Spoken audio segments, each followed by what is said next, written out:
Ratna Amanduk Mia Aprilia. Ya. Sara suling kumandang suarane. Suarane. Bunga tulit kepenak unine. Unine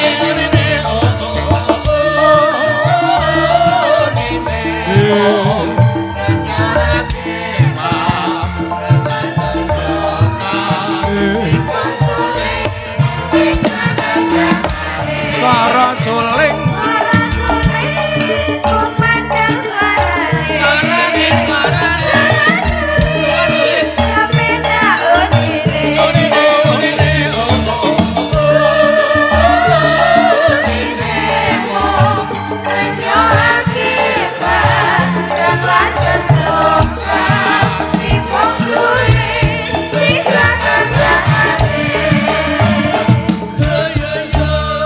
Wilujeng dalu genduk renjel.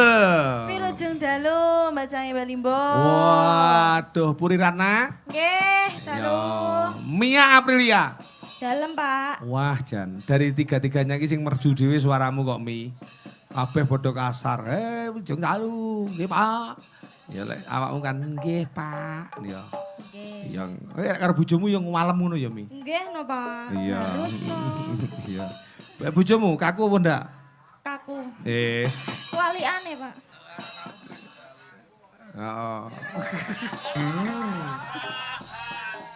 Tegese dalam membina rumah tangga ki seorang pria harus punya kebijaksanaan. Ngono lho. Mergo arep dikoyo ngopo, seorang pria kuwi sawijining apa kuwi pondasine rumah tangga. Jadi awakmu umpama metu pengen nyandi ning kene dulurmu.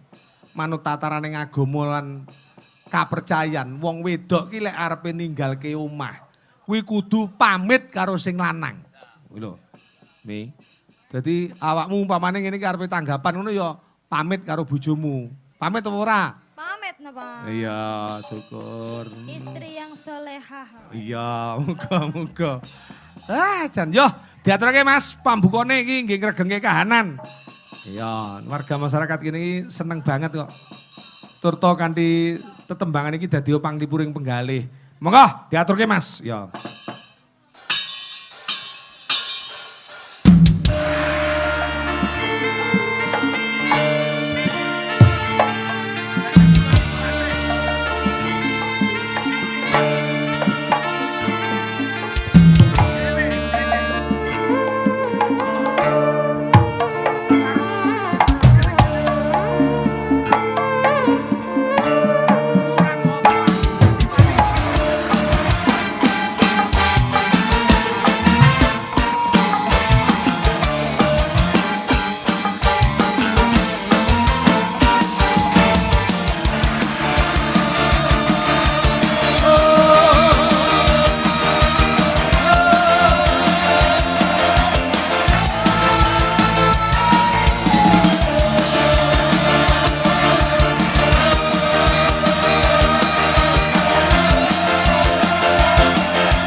iki lho.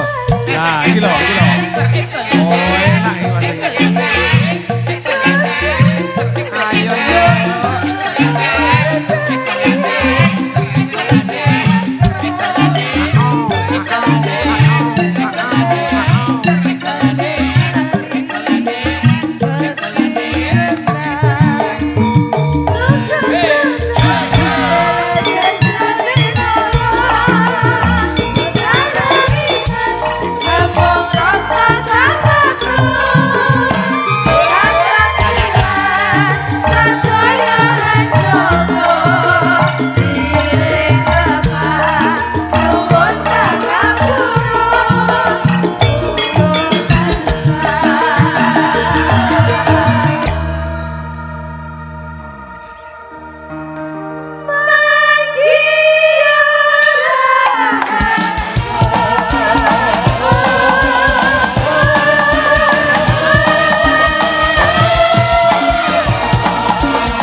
Hebat banget ya. Gempar suasanane ya. Ya ndok sadurunge ngaturake tetembangan iki